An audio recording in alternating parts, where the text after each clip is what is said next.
On January 5th, 2023, Lindsay Clancy came home from McLean Hospital. She had gone there voluntarily. She knew something wasn't right, and she had been trying to get help for months. Now, she was back home with Patrick and their 3 children. And according to Patrick, things actually seemed to be getting better. Lindsay was continuing her treatment. She was seeing her doctors. Her medications were being adjusted. Life was slowly starting to look normal again, at least from the outside. Because just 19 days later, Patrick would leave their home to pick up dinner and medication. When he came back, he would find Lindsay outside the house, severely injured in the cold. He would later find their 3 children. And from that moment on, almost everything about Lindsay Clancy would be viewed through the lens of what happened that night.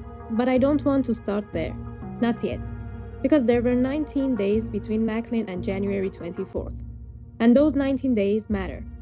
What was Lindsay telling her doctors? What medications was she taking? What was Patrick saying at home? Was she really getting better?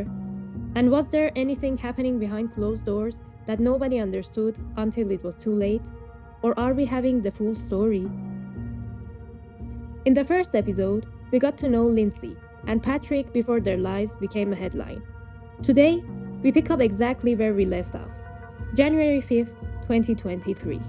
Lindsay is leaving McLean, and the clock has already started. I'm Hannah, and this is Unanswered Questions. You're listening to episode 2, The 19 Days.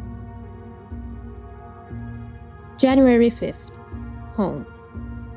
Lindsay comes home, and what happens next is important because these 19 days don't look like days leading toward a triple homicide.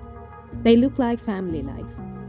There are birthday parties, trips, children playing, texts between a husband and a wife, doctor's appointments, prescriptions, Google searches. There are moments when Lindsay seems completely normal, and there are other moments when she very clearly does not. That's what makes this period unsettling. Because the 2 versions of Lindsay seem to exist at the same time. And only 2 days after leaving McLean, we see that contradictions firsthand. January 7th, Cora's birthday. It's Cora's 5th birthday celebration. Lindsay has been home from McLean for about 48 hours. She left the hospital planning her daughter's birthday. Think about that. 2 days earlier, Lindsay was an inpatient at a psychiatric hospital. Now, she's standing at her daughter's birthday party. There are children around, other parents, friends, birthday celebrations. And from the outside, nothing catastrophic appears to be happening. One of Lindsay's friends, Bethany, would later testify about seeing her during this period. Lindsay was interacting with people. She was functioning. She was there for her daughter, her little girl. But during a conversation about how Lindsay was doing, the picture changed. Lindsay talked about her sleep. It still wasn't better, and she described herself as feeling like a zombie. That sentence is easy to skim past. But remember where we are. 2 days after McLean, 17 days before the killings, at her daughter's birthday party, and Lindsay feels like a zombie. Still, there is apparently enough normalcy around her that nobody watching the birthday party believes they're looking at an emergency. Nobody takes Lindsay back to the hospital. Nobody believes Cora is in danger. Cora gets to celebrate turning 5. There are friends. There is family. There is a birthday. And then everybody goes home. 17 days remain. January 10th. Back to psychiatry. 3 days later, Lindsay has another psychiatric appointment. This is where I think the phrase "she was discharged from McLean" can actually become misleading. Because discharge sounds final. Treatment completed. Go home. But Lindsay's treatment wasn't finished. Her medications were still being managed. Her symptoms were still being discussed. Her sleep was still a problem, a huge problem. And she was still trying to figure out why she didn't feel like herself. Why did she feel like a zombie? This becomes one of the biggest questions surrounding her medical care. Because Lindsay wasn't disappearing from psychiatric system. She was actively inside it. She had professionals treating her. She had Patrick at home. She had her family. She had her in-laws. She had friends. And yet nobody seems to understand what was coming. The hallucinations. Sometimes during approximately the first week after McLean, according to allegations later made about her psychiatric condition, something particularly concerning happens. The auditory experiences return. The voices. This is extremely important because Lindsay's eventual defense isn't simply that she was depressed. The defense argues that Lindsay was psychotic, and ultimately that she heard a male voice commanding her to kill herself and her children. But here is where this case becomes difficult. Because the people treating Lindsay weren't documenting an obviously psychotic woman walking into every appointment. She could speak normally, answer questions, make decisions, interact with her children, use her phone, and that's exactly the kind of evidence prosecutors would later use against her. But functioning and psychosis are not necessarily mutually exclusive. That's going to become one of the central arguments of this entire trial. For now, all we need to know is this.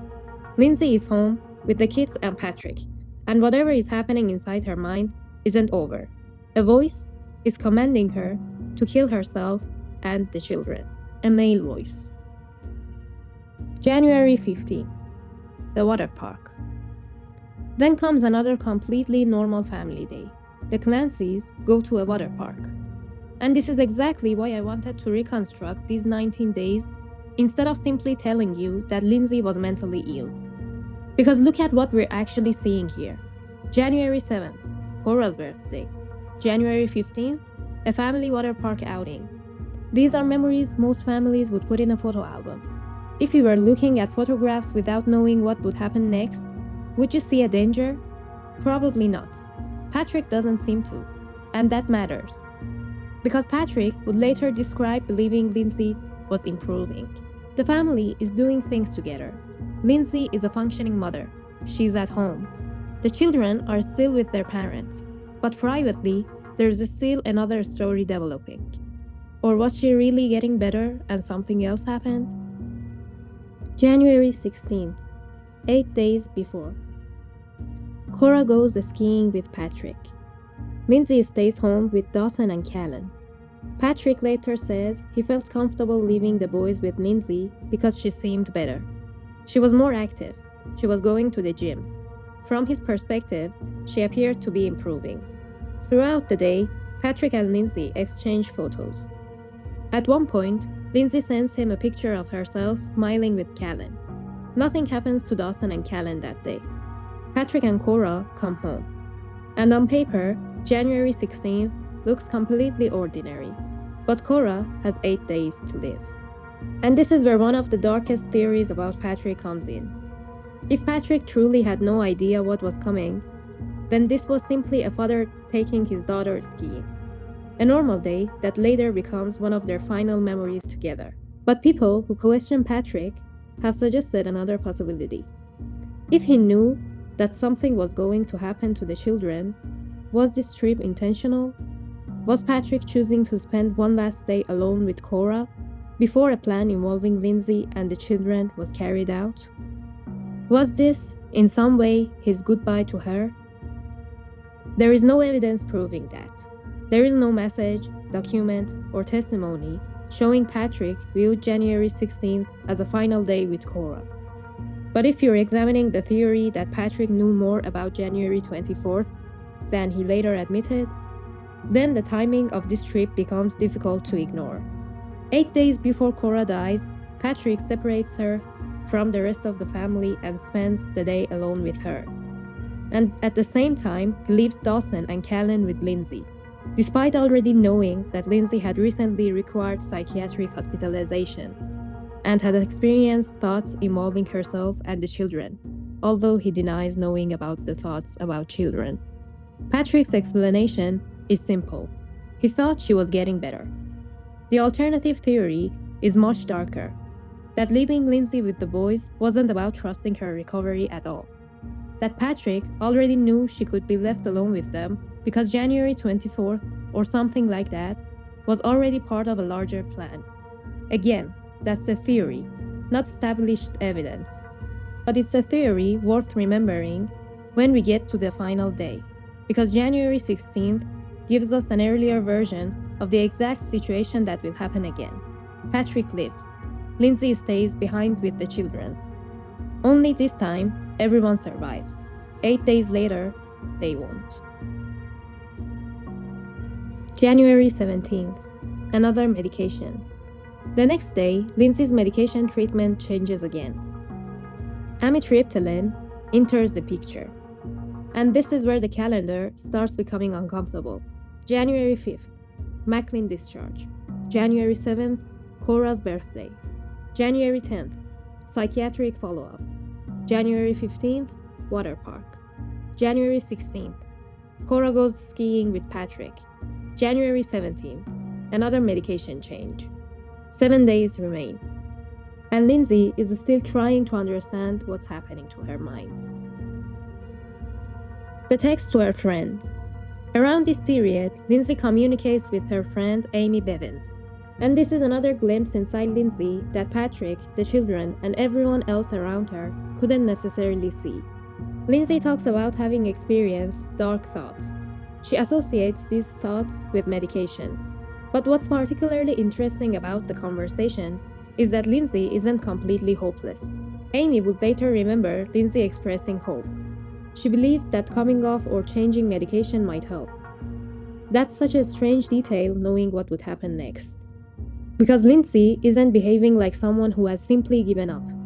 She's still looking for the thing that will make her feel normal again. A different medication, maybe better sleep, the right diagnosis, something, anything.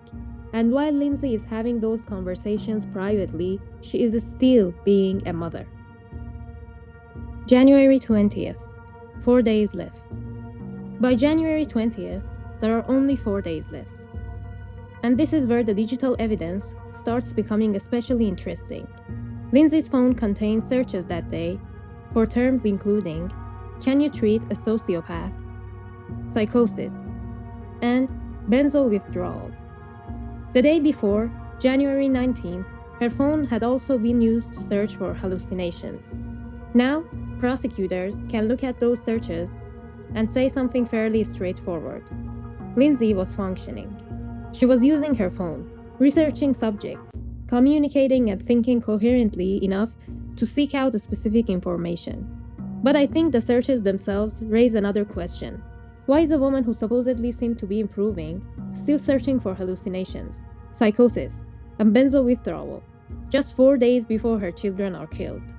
And then there's that strange search. Can you treat a sociopath? Who was she referring to? Herself? Someone else? Something completely unrelated that she had encountered online? We don't know. A search tells us what was typed. It doesn't tell us what the person typing is thinking. But there's another piece of evidence, in this case, that I want to distinguish from Lindsay's phone. Investigators also examined a Microsoft Surface Pro from the Clancy home. That computer contained much older browsing activity involving suicidal methods. But unlike the January 20 searches on Lindsay's phone, investigators could not definitively establish who had performed that browsing on the Surface. Because this wasn't evidence that could simply be stamped as Lindsay searched this. The defense questioned whether Patrick could have been using that device. They pointed the browsing activity surrounding the suicide-related material and argued that investigators could not identify the person sitting behind the screen. And also, ultimately, they couldn't tell the jury that it was Lindsay. So, when you hear people say Lindsay searched for suicide methods, we need to ask, which device, which date, and do we actually know who was using it? Because those distinctions matter. Especially in a case where someone's internet history is being used to reconstruct what was happening inside their minds. However, we are certain that the January 20th searches were made from Lindsay's phone, 4 days before January 24th. Whatever Lindsay was experiencing, she was still searching for an explanation, and 4 days remained. The suicide searches. Some of Lindsay's searches are darker than that. She searched methods of suicide. She searched anatomical questions, although she was a nurse. She researched ways a person could die. And this wasn't discovered because Lindsay later told somebody she had been suicidal. It was on her device too. That matters, because whatever else we believe about her mental state, suicide was not an idea invented after January 24th. It existed before that night. And eventually, Lindsay would jump from the second-story window of her home. She survived, but she would never walk again. So when prosecutors questioned whether her suicide attempt was genuine, the searches before January 24th become an important part of that debate. The final weekend. Then comes the weekend, and again, life keeps looking normal. There are interactions with family and friends. There are children running around, meals, conversation, and mundane things families do without remembering afterwards. Except this family will remember everything. Because these are now the last versions of Cora, Dawson, and Callan that many people will ever see. And Patrick is still there, still living inside this house, still apparently believing Lindsay is doing better. This is where I have a question for Patrick. Not an accusation, simply a question. How much did he actually know? Because Patrick knew Lindsay had been struggling. He knew she had required psychiatric hospitalization. He knew medications were being changed. He knew she had experienced frightening thoughts before. So did Lindsay tell Patrick what was happening inside her head during these final days? Did she tell him about the voices? Did she tell him what she was Googling? Did she tell him about the suicidal thinking? Or was Patrick genuinely watching his wife participate in birthday parties and family outings and believe that the worst day passed? Because if he didn't know, that's terrifying. But if he did know, then we have to ask why the children remained alone with Lindsay that day. Monday, January 23rd. One day before the killings. And this is a part of the story where hindsight almost becomes cruel. Because nobody knows it's the last full day. Cora is still Cora. Dawson is still Dawson. Callan is still Callan. They are not evidence. There are not names in a murder trial. They are children. And their mother is still receiving psychiatric care. Their father is still living beside her. Nobody removes Lindsay from that home. Nobody removes the children. Nobody calls 911. Nobody says she cannot be alone with them. January 23rd ends. And after everything we've just gone through, McLean, the birthday party, the hallucinations, the medications, the searches, the ordinary family days, nobody has stopped what's coming. There is one day left. And tomorrow is the day this story changes completely. Because January 24th isn't a day I want to summarize in the final 10 minutes of an episode. We have timestamps, phone records, Apple Watch data, surveillance footage, CVS, 3V, a 14 seconds phone call, flights of stairs recorded on Lindsay's phone, a bedroom window, 3 exercise bands with no usable fingerprints recovered from them, a knife with no usable identifying fingerprints, and Patrick Clancy's account of what he says he found when he came home. There are also the questions surrounding Patrick himself. Where exactly was he? Does the surveillance footage account for his movements? What's behind the theory about his shoes? Why does Lindsay's Apple Watch stop recording when it does? And what does the physical evidence actually tell us about who handled the objects inside that house? Tomorrow, we're not going to tell January 24th as a story. We are going to reconstruct it, minute by minute. I'm Hannah, and this is Unanswered Questions.